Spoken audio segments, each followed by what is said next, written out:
Ladies and gentlemen, welcome back to the channel. Keith here from Command the Hoop Celtic. If this is your first time viewing the channel, I would recommend subscribe to the channel. Click the bell, the notifications bell, or even a thumbs up or comment below would be really appreciated. So, a match tonight that a lot of Celtic fans doesn't really matter to them. We're playing Aberdeen away at Tawdry. Quarter 8 kick-off on Sky Sports. A game that we finished second. We're going to finish second place. They have a lot playing for them. A new manager in charge, Stephen Glass. They won the weekend against Livingston as well.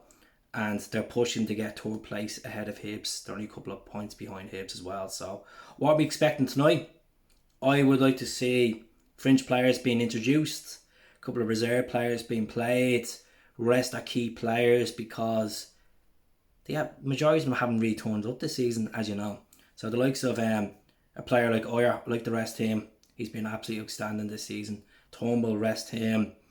Brownie, perhaps put him on the bench. Bringing a couple of introductions like the likes of Dembele. I'd like to see him coming on, getting a chance. Griffiths playing tonight. So I'm going to go through it. Last time we went there, we drew 3-3. It was the start of the failure of 10 in a row. The failure of the way this season was going. Griffiths came off the bench. Tom Rogers got 2 assists. It was just a crazy game, and we conceded stupid goals as well. We just absolutely effed up a game that we should have won. So what I'm gonna go with tonight, my team is Barkas in goal. I know other channels have said Conor Hazard for experience, but Barkas in goal. Look, he's 5 million. He has to play. Simple as that. We look like an absolute laughing stock. Could we keep not playing this lad? He needs a bit of confidence. So Barkas in there. Ralston right back. Look, Anton Ralston has to play. John Joe Kenny has been absolute cowshite in the last string of games, and he hasn't impressed me whatsoever. I think he's going to go back to Everton, and I wish him the very best. When he first came to Celtic, he looked pretty decent, but nah, I just don't have the faith in him. Left back would have to be Taylor. Taylor played against Aberdeen multiple times in his days at Killy, so he has to play. Centre back, Beaton and Welch. I know it's a strange one. Near Beaton in there, composed, experience. He's not an out-and-out centre-back, as we all know. He's a defensive midfielder. He's played centre-back for the last 2 seasons for Celtic. With Welchie, that got the new contract last week. Welchie has to get stuck in to the Dons. He's going to be a future captain. I really believe he's going to be a future captain for the club. His attitude, the way he speaks, I like Welch. I like him as a performer as well. He wears his heart in his sleeve, and that's what I like to see about him. So get in there. Defensive midfielder, Sorrow and McGregor. Sorrow has to play. We all know that Sorrow is going to be the main lad next season in defensive midfield department. He has to play, get him used to these big teams in Scotland. You know how composed he is. He's not afraid to get stuck in. His passing's absolutely unbelievable, and he can hit a shot as well. So Sorrow in there with McGregor as captain. Right wing, I would love to see Dembele. I'd love to see Karamoko play. We all would like to see him play, but I can't see it happening. I really can't see it happening. I think Celtic Football Club have just literally neglected this player.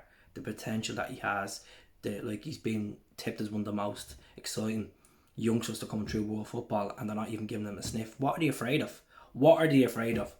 So I want it's going to be Christie in there. Christie has played at Tawdry many times. He actually scored in the last fixture against them. So Christie in there. On the left will be Mohamed El-Nussi. We have nothing on the left wing whatsoever, unless you're going to play Laxall attacking left. He'd probably be more productive getting forward than defending. So him in there. Behind the striker would have to be Tom Rogic. Look, at Tom Rogic loves a goal against Aberdeen. When he went up there last, he got 2 assists. So Tom Rogic in there, let him walk it off. I think Turnbull deserves a rest. Up front has to be Griffiths. A lot of people would say Yeti, but I think Griffiths has a point to make here. His contract is going to be up at the end of next season. I think his Celtic career is literally in doubt. A lot of fans want him gone. A lot of fans say keep him. My honest opinion of it is I think he should go. I think it's time he moves on. I think he's been a great servant for the club, but he's not going to be the man that we're going to rely on to get the goals next season. We need something better than Griffiths if we're going to take this title back. Big time. So Griffiths is linked with Aberdeen. Let him play. Give him fit 45 minutes. I think Edward needs to be rested Do you know what, Edward? People might say, look, we need some more goals. The weekend against Rangers, he was absolutely shy. He couldn't finish for his dinner. The penalty step up was absolutely disgraceful. I think he just wants gone out Celtic, and I wish him the very best. But at the same time, I don't want him at the club anymore. We need someone that wants to play for the short. People might disagree and say Griffiths wants to play for the short, but look at, he's not a 90-minute player. So it's all up to the new management that comes in to see can we string him around. But yeah, he could come off the bench. You know, Turnbull could come off. Montgomery could come off as well. We'll have to see what happens. I really believe. You never know. Oyer might play. Bain might start. It's all question marks. You see what the teams put out tonight. The predictions for the game, I'm going to be out straight with you. It's a game where it's nothing really for us. I'll still watch it. I'm going to say 1-1. I think Aberdeen are going to be hungry tonight. It's their first league game under Stephen Glass. They're going to be pushing. They're going to be aggressive. Johnny Hayes is going to be stuck into us. He's going to really get stuck in. Obviously, McGinn will love a goal against Celtic, his former employers. McGeoch as well. Will Lewis have a good game against us in goals? So we'll have to see. 1-1 I'm going to fancy Lee Griffith scoring against them. And I think they'll score against us as well. I think we'll give away stupid goal as usual. Set piece. So 1-1 teams. Let us know what you think of the prediction for tonight. If you haven't subscribed, please tip to the tap. Get us up to 6k. I really appreciate the support. I appreciate the comments as well below from the regular people. If you're only new to the channel, give us a comment. I'll speak to you tonight. Hail, up the Celts.